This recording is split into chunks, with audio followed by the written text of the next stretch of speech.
Ótimo dia, filhos de Deus. Hoje o nosso devocional Pedras Preciosas do Grego, do autor Rick Renner, 19 de janeiro. Título: Camaradas no Senhor Jesus. Texto base, 1 Tessalonicenses capítulo 5, verso 27.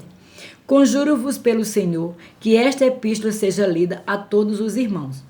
Ao longo dos escritos de Paulo no Novo Testamento, ele usava a palavra irmãos quando escreve às igrejas. Essa palavra vem do grego adelphos, que é uma das palavras mais antigas do Novo Testamento. Ela é geralmente traduzida como irmãos. Entretanto, na verdade, ela possui um significado muito mais profundo. No seu sentido mais antigo, adelphos, irmãos, era usada pelos médicos para descrever duas pessoas que nasceram do mesmo ventre. Assim, quando os antigos gregos se dirigiam uns aos outros como irmãos, eles queriam transmitir a ideia: você e eu somos irmãos, saímos do mesmo ventre da humanidade. Temos os mesmos sentimentos, temos emoções semelhantes e lidamos com os mesmos problemas na vida. Em todos os aspectos, somos verdadeiros irmãos. Em parte, este era o pensamento de Paulo quando ele se dirigiu aos seus leitores como irmãos. Usando essa terminologia, ele se rebaixou ao nível dos seus leitores para se identificar com sua posição na vida e com as suas lutas e vitórias pessoais. Eles eram verdadeiros irmãos, nascidos do ventre de Deus, parentes pelo sangue de Jesus Cristo e membros da mesma família espiritual. Mas a palavra irmãos também tinha outro significado muito profundo durante os tempos do Novo Testamento, um significado que ela não tem no nosso mundo hoje. Ela era usada na época de Alexandre o Grande para descrever soldados fiéis. Esses guerreiros eram verdadeiros irmãos, camaradas e parceiros que estavam unidos para lutar a mesma luta, empunhar as mesmas armas e vencer as mesmas guerras. De tempos em tempos, Alexandre o Grande realizava enormes cerimônias públicas nas quais premiava os soldados que haviam se esforçado de forma especial em combate. Quando os prêmios mais cobiçados eram concedidos, Alexandre chamava os soldados mais fiéis para subirem ao palco e ficarem ao seu lado, diante de uma plateia de soldados que o idolatravam. Alexandre abraçava cada soldado fiel e declarava publicamente: Alexandre o Grande orgulha-se de ter irmãos deste soldado, de ser irmão desse soldado. Essa palavra irmão era a mesma palavra grega adelphos, mas nesse caso ela se referia a militares que eram irmãos em combate.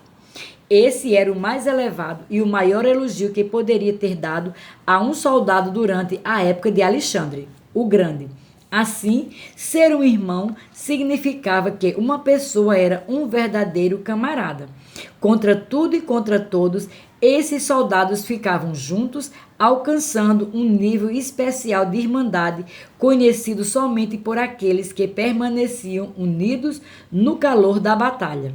Isso também era parte do que Paulo tinha em mente quando escreveu à igreja primitiva. Quando Paulo chamou seus companheiros cristãos de irmãos, ele estava dizendo a eles: além de sermos irmãos de sangue, estamos todos em uma luta semelhante, batalhando contra o mesmo inimigo. E esta luta comum faz de nós verdadeiros camaradas. Estou certo de que os leitores de Paulo provavelmente estavam tendo problemas nas suas vidas pessoais, assim como temos hoje, mas eles não haviam desistido da luta. Eles ainda estavam nas linhas de frente, batalhando e avançando vagarosamente um passo de cada vez. Eles eram o tipo de cristãos que são dignos de serem conhecidos e que são dignos de serem chamados irmãos porque tinham o compromisso progressivo de permanecerem fiéis na batalha e comprometidos com a causa. Independentemente se esses cristãos estivessem se saindo bem ou mal em meio à sua luta, pelo menos eles ainda estavam lutando. Outros haviam desistido, mas eles não. Enquanto eles permaneciam fiéis à luta e se recusavam a abrir mão da sua posição de fé, Paulo os via como soldados excepcionalmente bons. O tipo de soldados com os quais qualquer um ficaria feliz de lutar ao lado. A palavra irmão declara enfaticamente que o que importa na vida não é realmente o quanto se luta bem. O que realmente importa é continuar lutando. Portanto, não desista de si mesmo e não desista dos cristãos que o cercam, que parecem ter dificuldades. Enquanto eles continuarem tentando, enquanto permanecerem na batalha, eles são dignos de sua amizade. Você deveria se orgulhar de estar associado a pessoas de tamanho calibre espiritual. Minha oração para hoje. Senhor, peço que me ajudes a me ver e a ver os outros irmãos e irmãs cristãos como soldados do exército de Deus. Ajuda-me a desenvolver uma atitude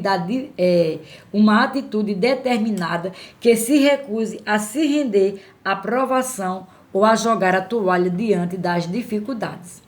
Ao mesmo tempo que essa dificuldade é desenvolvida dentro de mim, usa-me para ajudar a fortalecer a mesma atitude determinada em outros soldados cristãos que enfrentam forças hostis que vieram para roubar a vitória e a alegria deles. Assim eu oro em o nome de Jesus.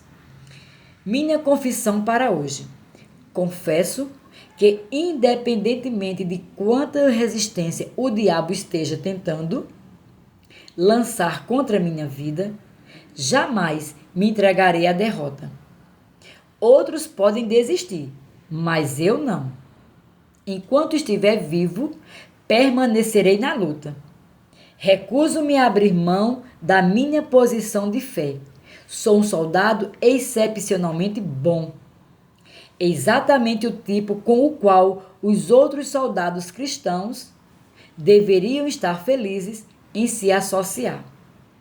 Porque estou comprometido e determinado em lutar até minha vitória ser completa. Declaro isso pela fé, em nome de Jesus. Para refletir. 1. Você pode citar 5 pessoas que foram verdadeiros camaradas na sua vida? 2. Na sua mente, o que qualifica uma pessoa para ser um amigo fiel? 3. Que coisa prática você pode adotar para se tornar um amigo melhor para aqueles que você ama e como você pode iniciar esse processo hoje? Sejam abençoados na prática da palavra.